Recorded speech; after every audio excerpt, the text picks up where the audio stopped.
Later today, Public Advocate Jumaane Williams will join a press conference at City Hall calling on Mayor Adams to reconsider his emergency order that was put in place over the weekend. That order suspended parts of a new law that the City Council had passed to put restrictions on solitary confinement in jails. Here's the mayor explaining why he did this. That is extremely dangerous, and all law enforcement personnel is aware of that. And so we just want the judge to have time to analyze the law and decide the proper way to implement it without bringing harm to the inmates and bringing harm to the correction officers and civilians who are assigned.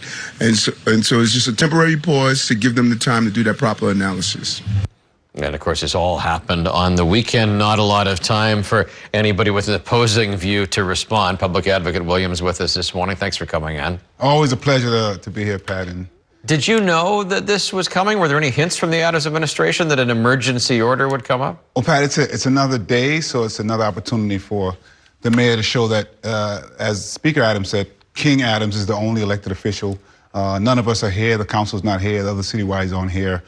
This bill has been in conversation for at least 2 years. The first bill, even 5 years before that. He made it clear that he didn't like the bill from the beginning. And that's correct. Yeah. And so the cynical nature of abusing, which is what is pattern and practice of this mayor, tactics to try to go around other electeds, is what this is. Now, if you had joined a few years ago when many of us saying we have a state of emergency in Rikers Island, that would be different. And we have a conversation on how about to do that. This bill, I just want folks to know, all it does is say that we're asking the Department of Corrections to open another housing unit. They do this all the time. And the only thing that we're saying they can't do is use prolonged isolation. We want this housing unit to be used to separate folks when they need to be separated. But prolonged isolation is the thing that we've been talking about, that everyone understands is damaging to people. Rikers Island is not safe right now. And so we're saying, let's try something new. By the way, I just have to be clear.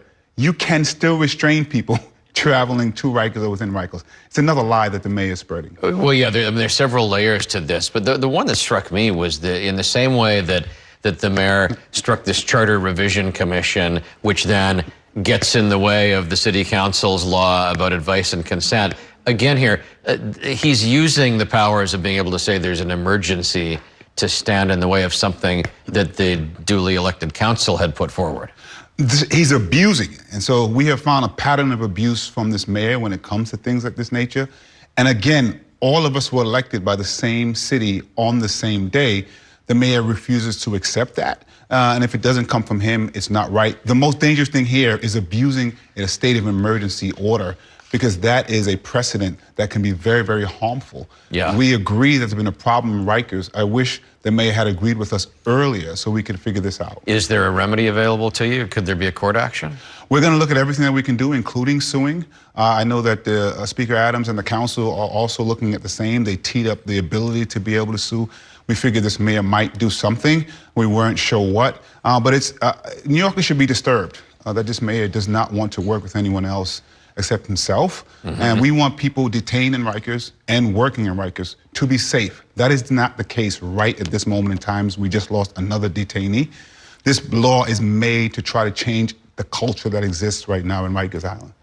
We have seen a number of cases recently where something has passed into law, somebody else trying to stand in the way of it. The other one that comes to mind is congestion pricing. It's Governor Hochul at the state level that has gotten in the way of this one by an executive action, despite the wishes of the legislature.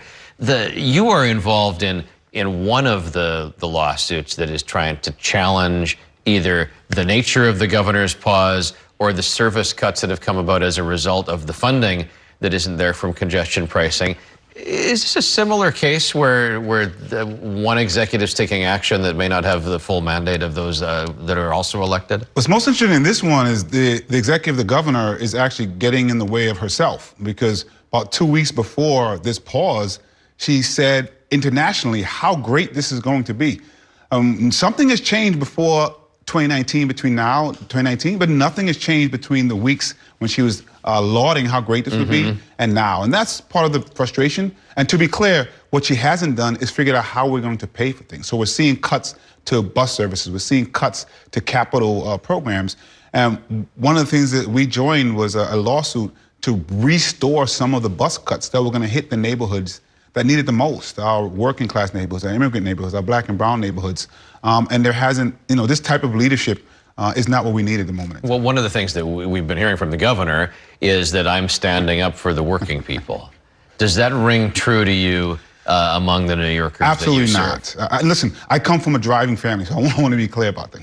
And I understand there are some places in the city where driving actually is necessary because we don't have the options. But most of the people who come to work every single day, this is what we're talking about. The people who come to Manhattan for work every single day actually are people who want mass transit. And so if you're speaking up for the working New Yorkers, we have to figure out how do you make mass transit better and how do you make congestion better for all of us. Yeah, I think it's been very focused on the money for the MTA without focusing on the amount of time that people who are on a bus, for example, spend stuck in traffic. It's incredible. Which is a big toll. And by the way, clean air. We also want to have clean air and a better climate. Time and time again, what I hear from people who are opposed to the toll is that they think that the MTA will waste the money. And the MTA doesn't have a great track record with spending efficiently. Should that be a factor in this discussion?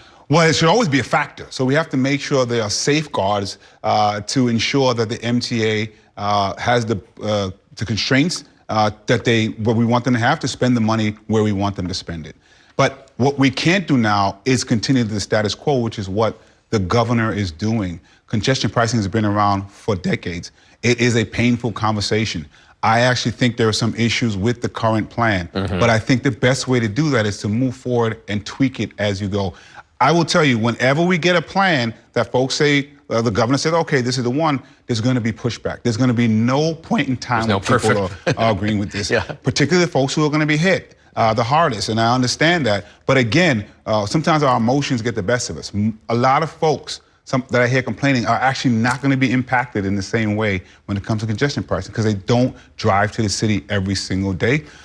Most of the working class New Yorkers who go into the city are low income and they can't afford to drive every single day. And we have people want things to change sometimes, they just don't want it to change. And you can't have both of those. Appreciate the conversation this morning. Thank you. Thank you. Thank you for watching our YouTube channel. Let Spectrum News be your resource for balanced, in-depth political coverage, and click the subscribe button right here. You can also download our app or watch us on TV to learn more about the candidates, where they stand on the issues, and more. We'll see you then.